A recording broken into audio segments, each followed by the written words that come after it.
श्री कृष्ण जन्माष्टमी व्रत कथा। जय श्री कृष्णा, राधे राधे। आप सभी को श्री कृष्ण जन्माष्टमी की हार्दिक शुभकामनाएं। कृष्ण जन्माष्टमी को गोकुलाष्टमी, अष्टमी रोहिणी, श्री कृष्ण जयंती और श्री जयंती के नाम से भी जाना जाता है। इस दिन अर्धरात्रि में अष्टमी तिथि और रोहिणी नक्षत्र के संयोग में भगवान श्री कृष्ण का जन्म हुआ था, तो उसी दिन को जन्मोत्सव के रूप में मनाया जाता है। भगवान श्री हरि विष्णु के अवतार माने जाने वाले प्रभु श्री कृष्ण का हिंदू धर्म में बहुत ही बड़ा महत्व है। श्री कृष्ण जन्माष्टमी भादव मास के कृष्ण पक्ष की अष्टमी तिथि को मनाई जाती है। श्री कृष्ण जन्माष्टमी के दिन सबसे पहले सुबह उठकर ओम नमो भगवते वासुदेवाय नमः का मन ही मन जाप करना चाहिए। इसके बाद में स्नान करके सूर्य देव को जल अर्पित करना चाहिए। आपके घर में बाल स्वरूप लड्डू गोपाल की मूर्ति स्थापित हो तो वहां पर साफ सफाई करके गंगाजल डालकर शुद्ध करना चाहिए।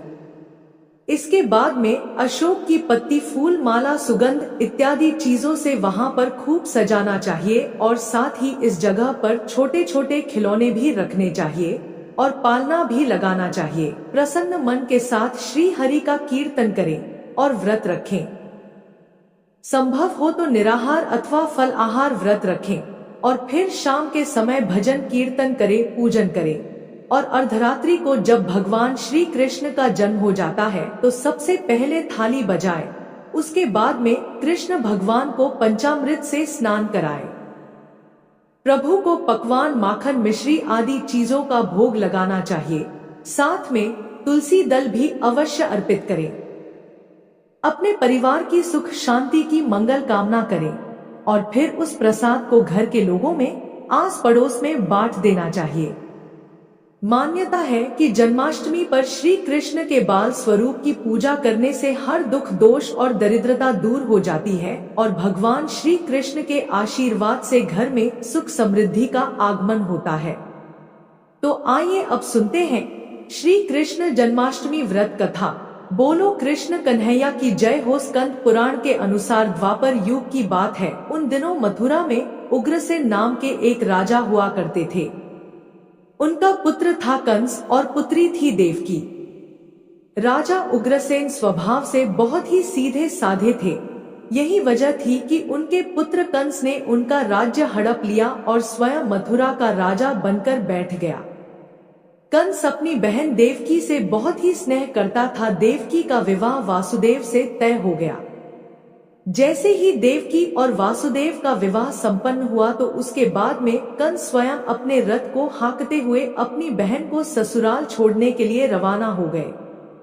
जैसे ही कंस देवकी और वासुदेव को लेकर बीच रास्ते तक पहुंचा, तभी एक आकाशवाणी हुई कि जिस बहन को तुम इतने प्रेम से विदा करने के लिए स्वयं जा रहे हो, उसी बहन का 8वां पुत्र तेरा सहार करेगा। यह सुनते ही कंस क्रोधित हो गया। तत्पश्चात देवकी और वासुदेव को मारने के लिए आगे बढ़ा तो वासुदेव ने हाथ जोड़कर कंस से कहा कि देवकी को कोई भी नुकसान ना पहुंचाओ, मैं स्वयं देवकी की 8वीं संतान लाकर आपको सौंप दूंगा। वासुदेव की बात सुनकर कंस ने कहा कि मुझे आपकी 8वीं नहीं, हर संतान चाहिए। तो वासुदेव ने कहा जैसा तुम कहोगे मैं वैसा ही करूंगा। देवकी के जन्म लेने वाली हर संतान मैं आपको लाकर सौंप दूंगा। तो कंस ने कहा मैं तुम्हें ऐसे आजाद तो नहीं छोड़ सकता, इसके लिए तुम्हें मेरे कारागार में रहना होगा।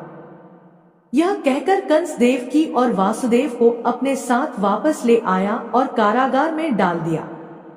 इतने लाड प्यार से पली देवकी ने कारागार में बहुत से कष्ट सहन किए। नीचे जमीन पर सोना पड़ता था। उनके और उनके पति के हाथों और पैरों में बेड़ियां डाली हुई थी।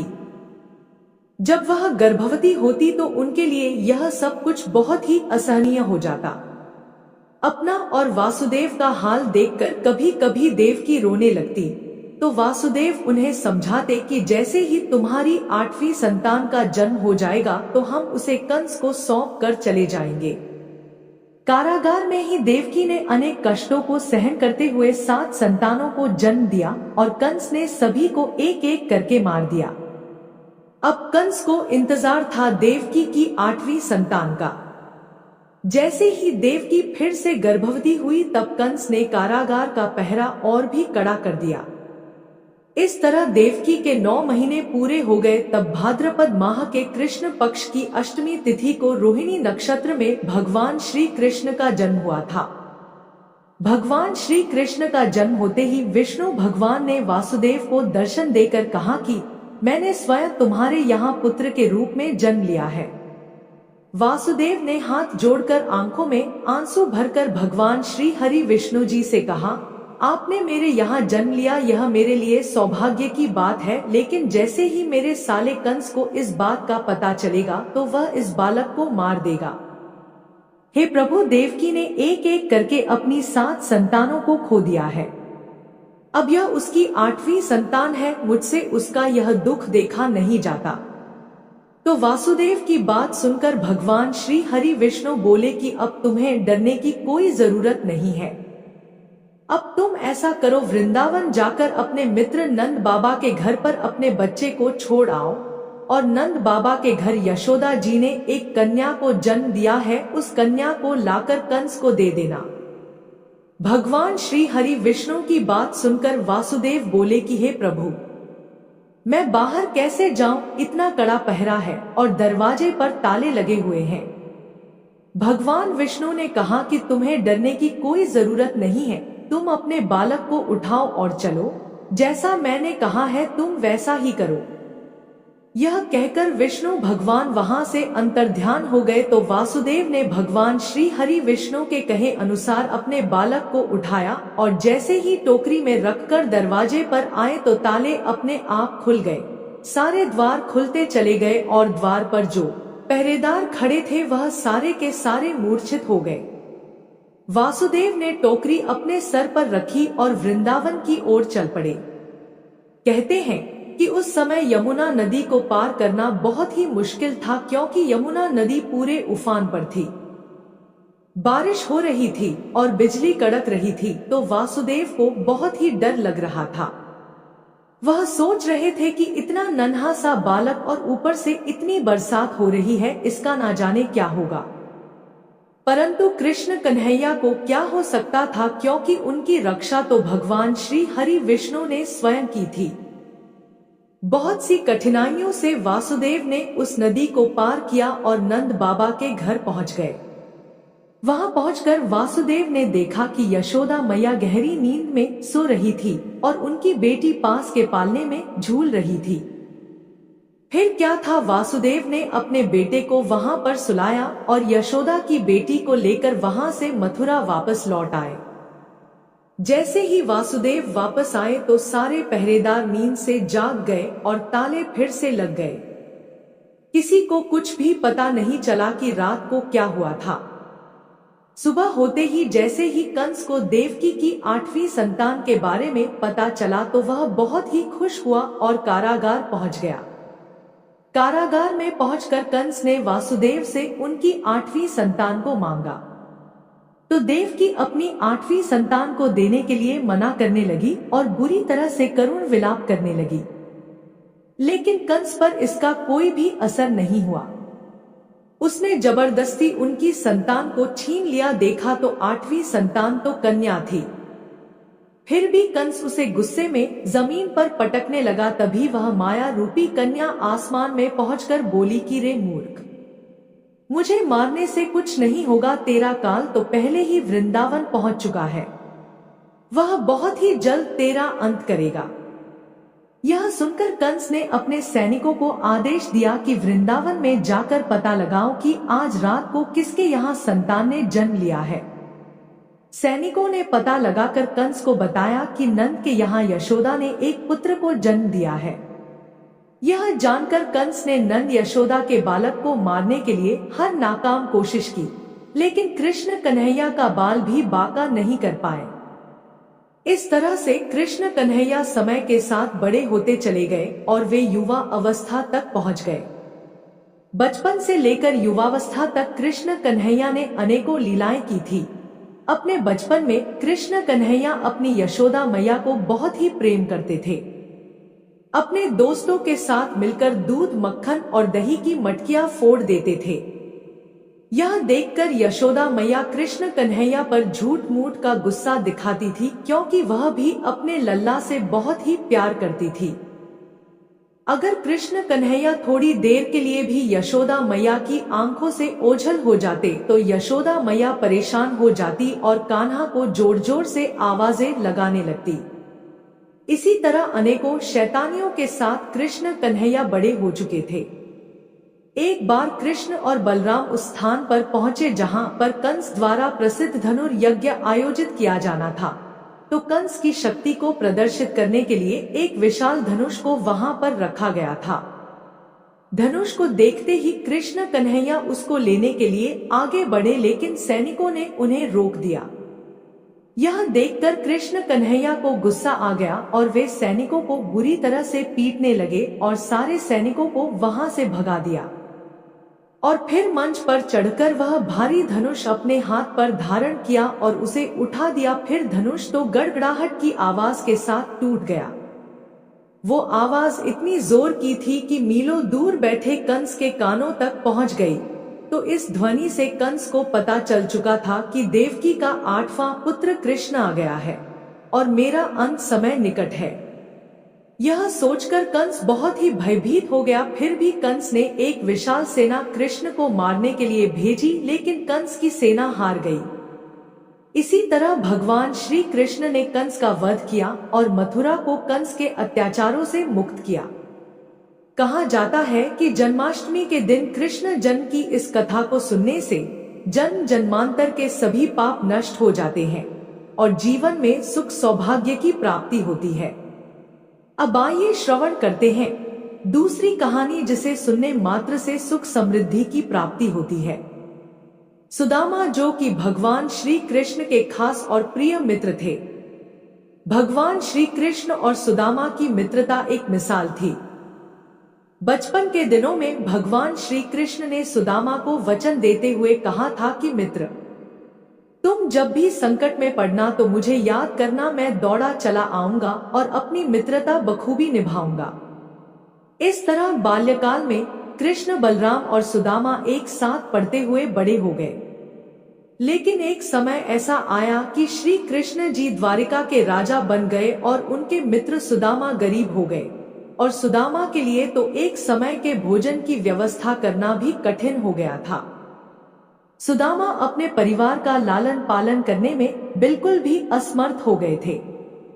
तब सुदामा की पत्नी सुशीला ने सुदामा से कहा कि हे स्वामी, आप अपने दोस्त कृष्ण जी के पास जाओ, शायद वह आपकी मदद कर दें। सुशीला की बात सुनकर सुदामा थोड़ा हिचकिचाए, लेकिन सुशीला के बार बार कहने पर अपने दोस्त श्री कृष्ण के पास जाने के लिए तैयार हो गए। कहा जाता है कि राजा, गुरु, मित्र, बेटी और मंदिर, इन 5 जगहों पर व्यक्ति को कभी भी खाली नहीं जाना चाहिए। यही सोचकर सुशीला पड़ोस से 3 मुट्ठी चावल मांगकर लाई और पोटली में बांधकर सुदामा को देते हुए कहा, इसे कृष्ण जी को भेंट स्वरूप दे देना। सुदामा उस पोटली को लेकर द्वारिका नगरी में श्री कृष्ण से मिलने के लिए चल पड़े। रास्ते में सुदामा चलते चलते बहुत ही थक चुके थे। उनके पैरों में बुरी तरह से कांटे चुभ गए थे और पैरों से खून भी बह रहा था। तब कहा जाता है कि उस समय भगवान श्री कृष्ण बैलगाड़ी वाले का रूप धरकर सुदामा के पास आए थे और सुदामा से पूछा था कि तुम्हें कहाँ जाना है। सुदामा ने कहा कि मुझे तो कृष्ण कन्हैया से मिलने के लिए जाना है, वह मेरे बचपन के दोस्त हैं। उस गाड़ी वाले ने सुदामा को अपनी गाड़ी पर बैठा लिया और उसके साथ खूब बातें की। बातें करते करते उसे राजमहल के आगे लाकर उतार दिया और जैसे ही बैलगाड़ी वाला चला गया, तभी सुदामा को ध्यान में आया कि उसका धन्यवाद तो किया ही नहीं। कहते हैं कि जब सुदामा उस गाड़ी वाले का पीछा करने के लिए गए तो वहां पर कोई गाड़ी या गाड़ी वाला नहीं था। यह देखकर आश्चर्यचकित होते हुए सुदामा वापस राजमहल के द्वार पर आ गए। श्री कृष्ण के महल पर खड़े द्वारपालों ने पूछा कि तुम कौन हो और यहाँ पर किस लिए आए हो। द्वारपालों की बात सुनकर सुदामा ने अपना परिचय दिया और कहा कि वह श्री कृष्ण के मित्र हैं। वह सारे द्वारपाल हंसने लगे कि इतनी फटी हाल अवस्था में कृष्ण जी का कोई मित्र कैसे हो सकता है। सुदामा ने कहा कि आप एक बार कृष्ण को जाकर कह दो कि उनका दोस्त सुदामा आया है। तो सुदामा के कहे अनुसार द्वारपाल ने भीतर जाकर श्री कृष्ण को संदेश दिया कि बाहर कोई सुदामा नाम का आदमी आया है और वह आपसे मिलना चाहता है। यह सुनकर श्री कृष्ण की खुशी का कोई ठिकाना नहीं रहा और वह दौड़ते हुए महल के द्वार पर आ पहुँचे और सुदामा को देखते ही उसे गले से लगा लिया। दोनों की आंखों से प्रेम के आंसू बहने लगे। उसके बाद श्री कृष्ण सुदामा को महल के अंदर ले गए और वहां ले जाकर अपने राज सिंहासन पर बैठाया और अपने आंसुओं से उनके चरण धोए। कृष्ण जी को देखकर उनकी पटरानियां और महल में मौजूद सारे लोग आश्चर्यचकित रह गए। सभी लोग यह सोचने लगे कि आज द्वारकाधीश को क्या हो गया है, यह इस मनुष्य के चरण ऐसे क्यों धो रहे हैं। तो श्री कृष्ण ने उन सभी को बताया कि यह मेरे बचपन के दोस्त सुदामा है। कुछ देर विश्राम करने के बाद में कृष्ण ने सुदामा से कहा कि तुम मेरे लिए क्या लेकर आए हो। इतना सुनते ही सुदामा को तो लज्जा आ गई। उन्होंने अपनी पोटली को छुपा लिया और कहने लगे कि मैं तो कुछ भी नहीं लेकर आया। भगवान श्री कृष्ण कहने लगे कि क्यों झूठ बोलते हो, क्या आज भी तुम बचपन की तरह मेरे हिस्से के चावल खाना चाहते हो। यह कहते हुए कृष्ण ने खुद सुदामा से वह पोटली ले ली और वह चावल खाने लगे। जैसे ही कृष्ण ने एक मुट्ठी चावल खाए तो इसके बदले में उन्होंने सुदामा को एक लोक की संपत्ति दे दी। उसके बाद में कृष्ण ने दूसरी मुट्ठी चावल खाए तो सुदामा को तीसरे लोक की संपत्ति दे दी। लेकिन जब श्री कृष्ण तीसरी मुट्ठी चावल खाने जा रहे थे तो रुक्मिणी ने उन्हें रोकते हुए कहा कि प्रभु, यदि आप तीनों लोकों की संपत्ति इन्हें दे दोगे तो अन्य सब जीव और देवता कहाँ जाएंगे। रुक्मिणी की बात सुनकर कृष्ण जी चावल खाने से रुक गए। फिर कुछ दिनों तक सुदामा कृष्ण जी के यहाँ पर ही रहे। दोनों दोस्त खूब बातें करते, खूब मस्ती करते। कृष्ण कन्हैया और सुदामा को ऐसे लगता जैसे उनका बचपन लौट आया हो। कई दिनों बाद श्री कृष्ण ने सुदामा को बड़े ही प्रेम पूर्वक अपने घर के लिए रवाना कर दिया। बोलो कृष्ण कन्हैया की जय हो। अब आइए अंत में श्रवण करते हैं भगवान श्री कृष्ण और मैया यशोदा की अलौकिक कथा। कहते हैं इस कहानी को सुनने मात्र से इंसान 84 लाख योनियों से मुक्त हो जाता है।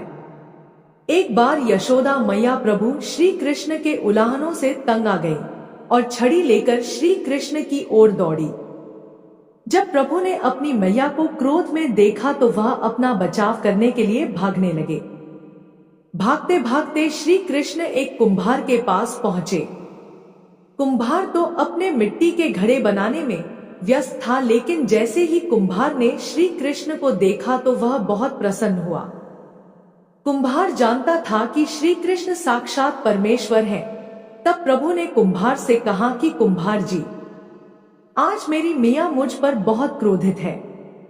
मैया छड़ी लेकर मेरे पीछे आ रही है, इसलिए मुझे कहीं छुपा लो। तब कुम्हार ने श्री कृष्ण को एक बड़े से मटके के नीचे छिपा दिया। कुछ ही क्षणों में मैया यशोदा भी वहां आ गई और कुम्हार से पूछने लगी, क्यों रे कुम्हार, तूने मेरे कन्हैया को कहीं देखा है क्या। कुम्हार ने कह दिया, नहीं मैया, मैंने कन्हैया को नहीं देखा। श्री कृष्ण ये सब बातें बड़े से घड़े के नीचे छुपकर सुन रहे थे। मैया तो वहां से चली गई। अब प्रभु श्री कृष्ण कुम्हार से कहते हैं, कुम्हार जी, यदि मैया चली गई हो तो आप मुझे इस घड़े से बाहर निकालो। कुम्हार बोला, ऐसे नहीं प्रभु जी, पहले मुझे 84 लाख यानियों के बंधन से मुक्त करने का वचन दीजिए, तब मैं आपको घड़े से बाहर निकालूंगा। भगवान मुस्कुराए और बोले, ठीक है, मैं तुम्हें 84 लाख योनियों से मुक्त करने का वचन देता हूँ। अब तो मुझे बाहर निकाल दो। कुम्हार कहने लगा, मुझे अकेले नहीं प्रभु जी, मेरे परिवार के सभी लोगों को भी 84 लाख योनियों के बंधन से मुक्त करने का वचन दीजिए, तब मैं आपको इस घड़े से बाहर निकालूंगा। प्रभु जी कहते हैं, चलो ठीक है, उनको भी 84 लाख योनियों के बंधन से मुक्त होने का मैं वचन देता हूँ। अब तो मुझे घड़े से बाहर निकाल दो। अब कुंभार कहता है, बस प्रभु जी, एक विनती और है, उसे भी पूरा करने का वचन दे दो तो मैं आपको घड़े से बाहर निकाल दूंगा। भगवान श्री कृष्ण बोले, वो भी बता दो क्या कहना चाहते हो।